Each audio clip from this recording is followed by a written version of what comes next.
अपनी ये रिपोर्ट पेश करना चाहते हैं कि एक के बाद एक अदालती फैसलों के बाद अब सवाल यह उठने लगा है कि आखिरकार नोएडा एक्सटेंशन का क्या होगा। किसान ये जानते हैं कि ये जमीन उनकी है लेकिन खेती नहीं कर सकते, इस बारे में हम पहले ही चर्चा कर चुके हैं।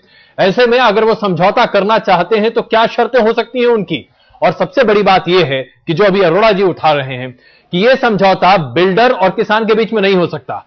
उनका यह कहना है कानूनी तौर पर यह सही नहीं है, तो यह समझौता अथॉरिटी और किसान के बीच में होगा। अथॉरिटी क्या वाकई में समझौता करना चाहती है? तमाम ऐसे सवाल हैं जिसका जवाब फिलहाल तो मिलता दिखाई नहीं दे रहा।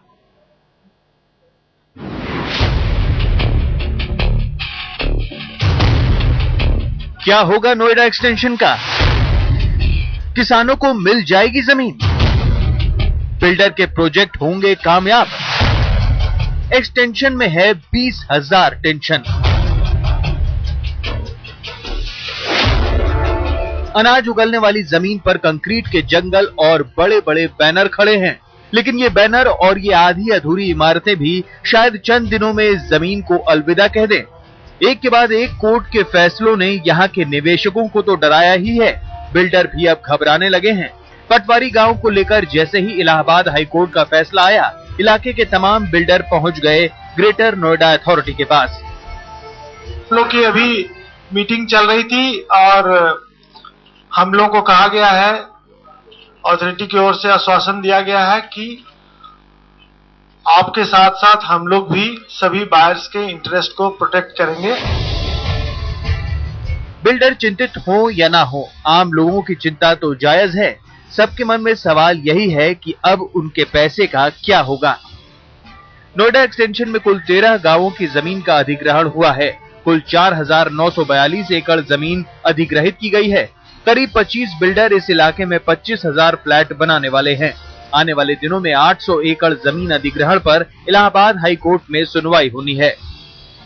जाहिर है जिन लोगों ने बिल्डर को पैसा दिया है वो तो उनसे ही हिसाब मांगेंगे।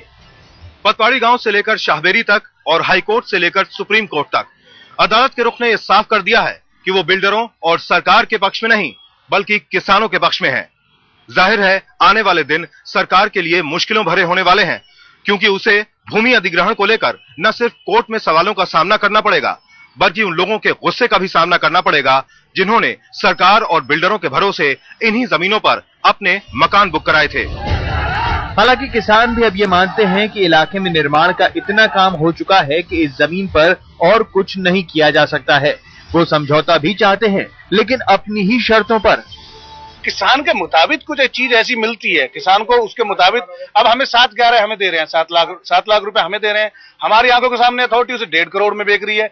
अथॉरिटी जिनको दे रही है बिल्डरों को वो 16 करोड़ में बेच रहे हैं। तो हमारा क्या होगा? हमारी जो जनरेशन है उसका तो बुरा हाल हो जाएगा। इसलिए अगर हमारे मुताबिक अगर फैसला हो तो हमें क्या दिक्कत है? कोई दिक्कत नहीं है हमें। अब किसानों की शर्तों को बिल्डर किस हद तक मानेंगे ये तो आने वाले दिनों में ही तय हो पाएगा। हाँ, तब तक यहाँ निवेश करने वालों की सांस तो अटकेगी ही। इलाहाबाद से आमिर हक और आशीष राय के साथ शैलेश यादव, नोएडा आज तक।